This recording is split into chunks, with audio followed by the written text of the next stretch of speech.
¿Qué pasa cuando tres chicos sin dinero convierten la confianza en la moneda más valiosa del siglo? Veremos cómo un colchón inflable en una sala de San Francisco desencadenó una industria global que desplazó hoteles enteros.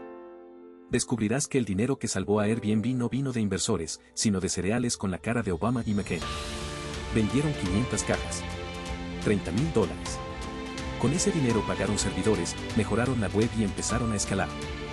Airbnb no inventó el alquiler de viviendas.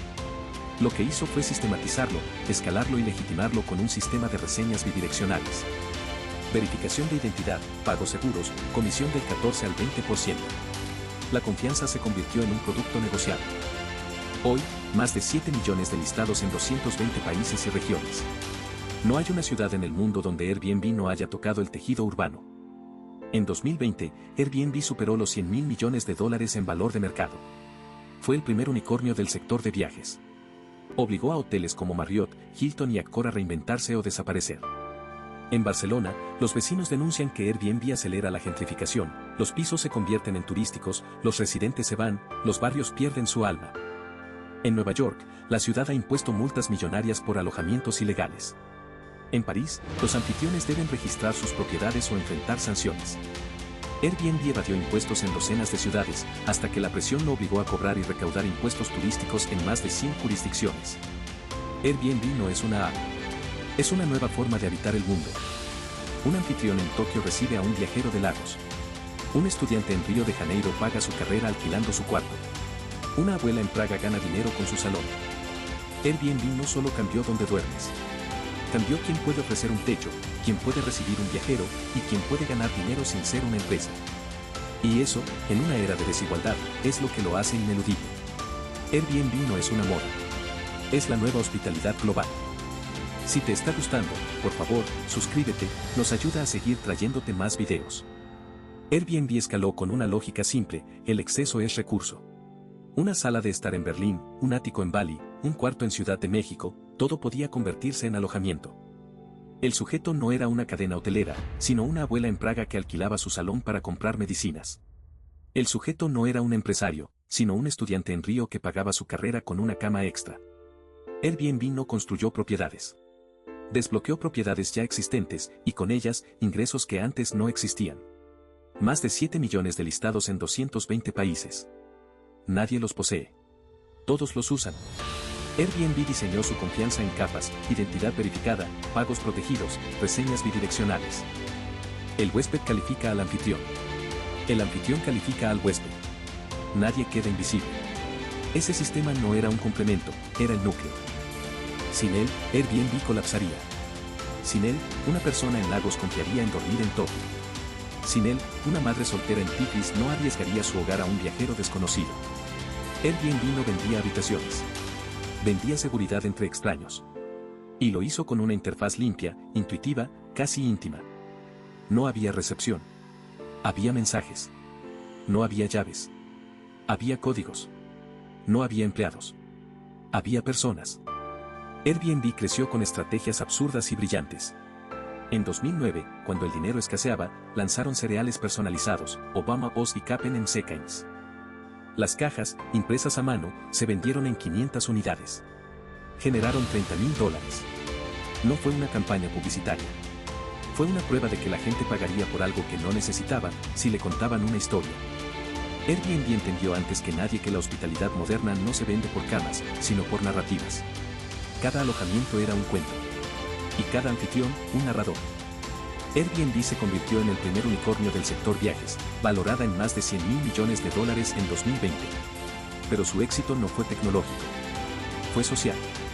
Mientras los hoteles luchaban por sus apps, Airbnb se convirtió en la app de la vida real. No reemplazó a los hoteles.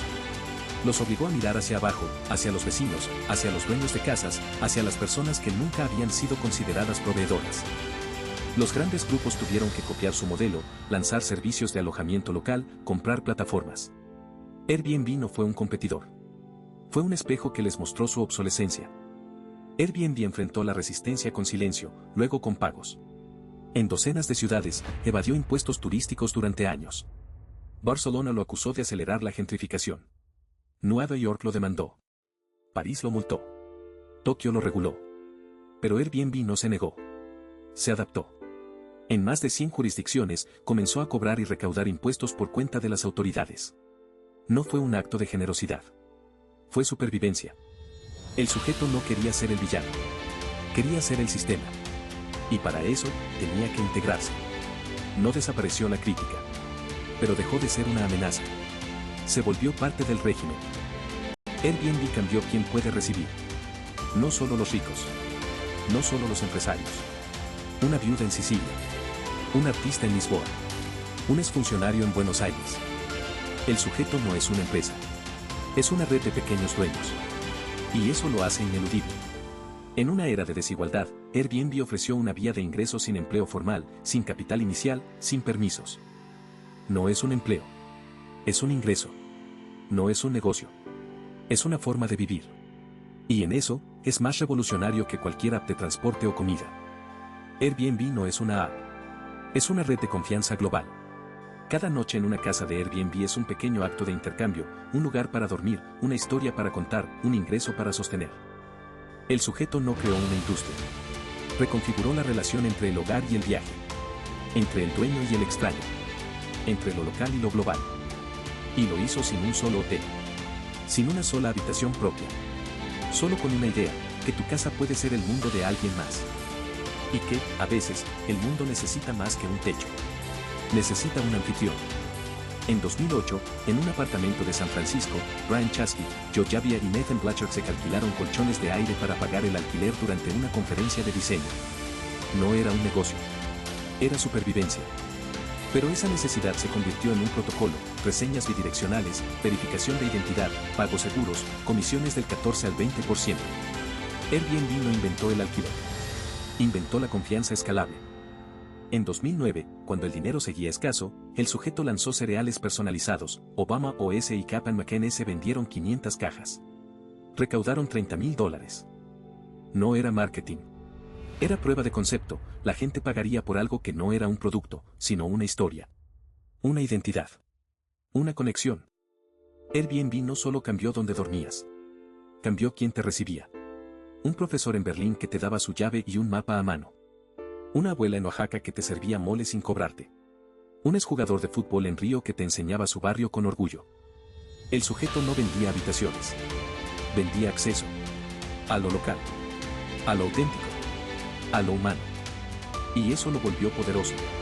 Las cadenas hoteleras, que habían dominado el mundo con estándares uniformes, se vieron forzadas a digitalizarse, a copiar, a invertir en apps, a ofrecer experiencias. Pero no podían replicar lo que Airbnb tenía, 7 millones de dueños que no eran empleados, sino ciudadanos. Que no buscaban escalar, sino sostener. Una hipoteca. La educación de un hijo. El mantenimiento de una casa centenaria. Pero el sujeto también generó grietas. En Barcelona, los vecinos protestaron, los alquileres turísticos desplazaron viviendas a largo plazo. En Nueva York, autoridades acusaron a Airbnb de evasión fiscal. En Venecia, el centro histórico se vació de residentes. El sujeto no creó esos problemas. Pero los exponió. La economía colaborativa no es pura. Es real. Y real es lo que duele. Hoy, cuando un viajero reserva una casa en Bali, o un padre en Toronto alquila su cuarto para pagar la terapia de su hijo, Airbnb no es una app. Es un contrato silencioso. Tú me das un lugar para dormir, yo te doy una historia para contar. El sujeto no reemplazó a los hoteles. Los hizo obsoletos en su esencia. Porque nadie recuerda la cama. Recuerda al anfitrión. Airbnb no creó una industria. Reconfiguró la hospitalidad. Y lo hizo sin una sola habitación propia. Solo con una idea, que tu casa puede ser el mundo de alguien más. Y que, a veces, el mundo necesita más que un techo. Necesita un anfitrión. El sujeto sigue ahí. Con 7 millones de hogares. Con 7 millones de historias. Con 7 millones de razones para creer que el viaje no es ir lejos. Es volver a casa, aunque sea la de otro.